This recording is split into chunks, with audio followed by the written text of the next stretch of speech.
Fallout New Vegas, the game that I enjoy playing more than Fallout 3. Oh god, no! Stop, please! I'm sorry for having an opinion! Please don't kill me! Sorry about that. Anyways, today we have the first ever 10 more things you didn't know about a game. Partially because I'm hyped for Fallout 4, and partially because people seem to really like my last New Vegas video, despite the fact that looking back it wasn't that great. So, let's play a game. If you learn a new thing, I want you to give this video a like. But if you already knew all 10 facts before watching, I want you to give it a dislike guilt-free. Because if you already knew everything, that means I didn't do my job properly. Also, this video will be spoiling the entire game, so you have been warned. So without any further ado, here are 10 more things you didn't know about Fallout New Vegas.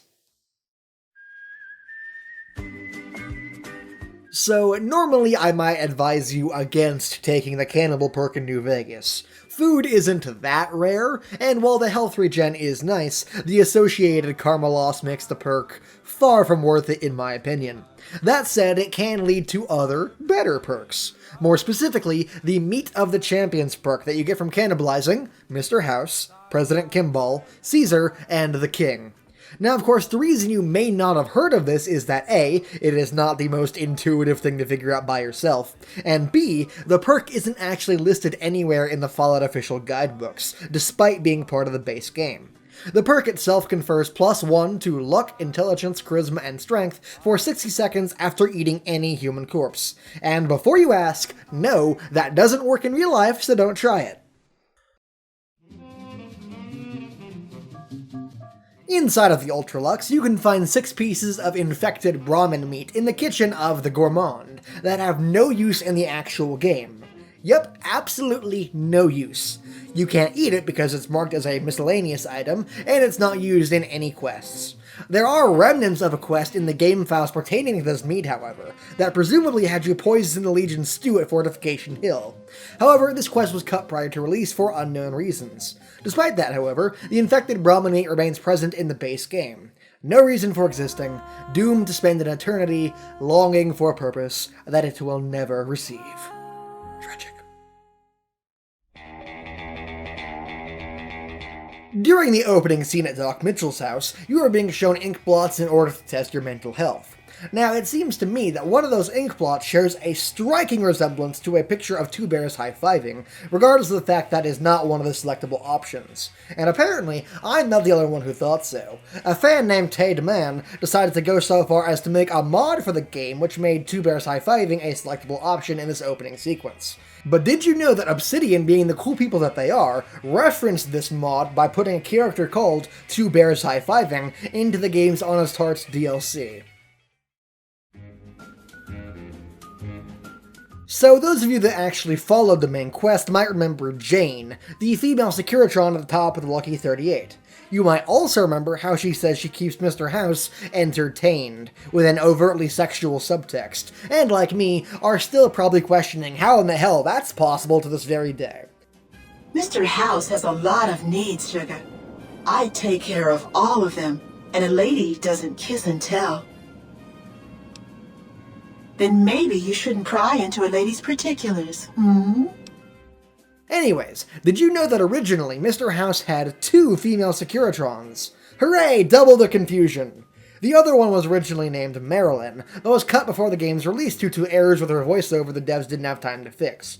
But because this was done late in development, you can still see her featured on one of the cards that came with the collector's edition of the game, as well as being mentioned by Veronica at one point. What'd you think of Mr. House? I was surprised he only had the 2 robot sex slaves. I'm sorry. I know I'm supposed to move on, but I'm still trying to figure out how in the hell you'd fuck a Securitron. It doesn't have a hole, for God's sakes, I checked. So the best you could do would be a hand job, I guess, but look at that thing! I can imagine a Deathclaw doing it more gently, and that thing is named after how horrible its hands are. Also, Mr. House spends all his time in that pod thing.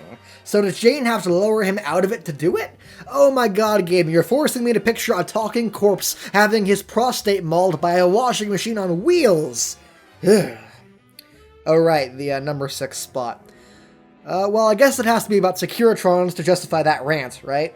Okay, well, did you know that Jane's name is based on the 1950s film star Jane Russell, who began her film career with Howard Hughes? The man I mentioned in the last 10TYDK was the inspiration for Mr. House. And not only that, but the cut Securitron we just talked about, Marilyn, was based on another film star of that time, an actual real-life friend of Jane Russell, Marilyn Monroe.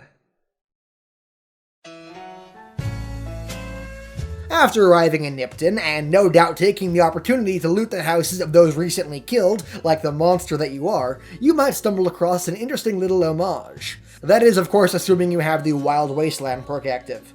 If that is the case, you can find two charred skeletons named Owen and Beru. This is a reference to the first Star Wars film, in which Luke Skywalker returns home to find his family on fire and the burned corpses of his Aunt Beru Lars and Uncle Owen Lars. So in the Old World Blues DLC, you can find a Securitron deconstruction plant to the northeast of the map. Holy crap, I need to stop talking about Securitrons in this video. Anyways, inside you can find an extremely powerful rogue Securitron with a name consisting of a string of 1s and 0s, and when translated from binary, its name spells out 1. But in a rare case of vagueness on the part of Obsidian, we actually know very little about Mr. 1, except for the fact that he's about 10% bigger than the average Securitron, and the face on his screen strongly resembles the iconic image from the 1902 film, A Trip to the Moon, which, by the way, was one of the first short films to ever be created. Man, Wild Wasteland is a goldmine for these 10TYDK videos. My biggest hope for Fallout 4 right now is that Bethesda includes this perk as well, or at the very least, there had better be like a mod day 1 or something. Anyways, this particular trivia bit comes to us in the form of a Monty Python's Life of Brian reference, which is an absolutely hilarious film if you've never seen it. So, in the film, Brian, the protagonist, attempts to graffiti "Romans go home" onto a building in Latin. However, Brian doesn't know Latin, so what he writes translates to, "People called Romans, they go the house." The spelling annoys a passing Roman centurion, and he forces Brian to write it again 100 times until he can spell it correctly. Man, I need to go rewatch that film. Anyways, players can find Brian's incorrect spelling, Romanus Eont Domus, written on the side of a building in the Legion-controlled area of Cottonwood Cove. You get it? Because the Romans are like, the Legion, and, maybe some dude from the NCR graffitied that onto a wall, and yeah, okay, you get it. Ulysses, a 13-year-old goth kid trapped in the body of a potentially interesting character.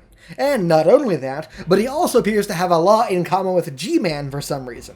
Sigh, what the heck are you talking about right now? Start making sense, you might be reasonably saying. Well, did you know that Ulysses can be seen stalking you at various places in the Lonesome Road DLC? For example, he can be seen on the top floor of the Crow's Nest, and in the building south of the Sunstone Tower roof. Also, interestingly enough, the Ulysses that stalks you has a separate reference ID than the one you meet later, and can't take any damage or even be killed via console commands. I think that makes a weird kind of sense though. Ulysses always seemed like the kind of kid on the playground who would use an everything-proof shield. So, in the Old World Blues DLC, the overworld goes by two names depending on who you ask. The primary name is Big Mountain, of course, and the secondary name is the Big Empty. But interestingly enough, if you call it the Big Empty in front of either Dr. Boris or Dr. Zero, they'll both get angry with you for daring to desecrate the name of their wondrous facility. It's never brought up why in the game itself, but I think I know the reason for it. Imagine, if you will, you are a random person growing up in the Mojave. You'll have been lucky to travel more than 50 miles away from your home in your entire life if you're not in a caravan, and you'd have an above-average intelligence if you knew how rain worked.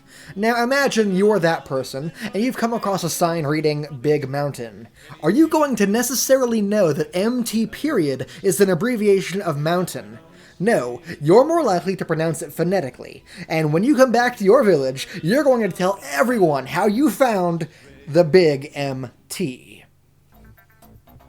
So everyone, that was 10 more things you didn't know about Fallout New Vegas, and I hope that you enjoyed it. If you learned something new, remember to leave a like, and if you didn't, leave a dislike, because that means I didn't do my job properly.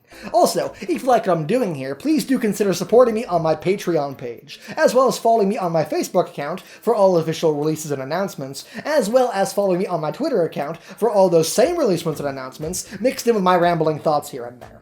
Anyways, thank you all very much for watching, and I'll see you guys next time. Later.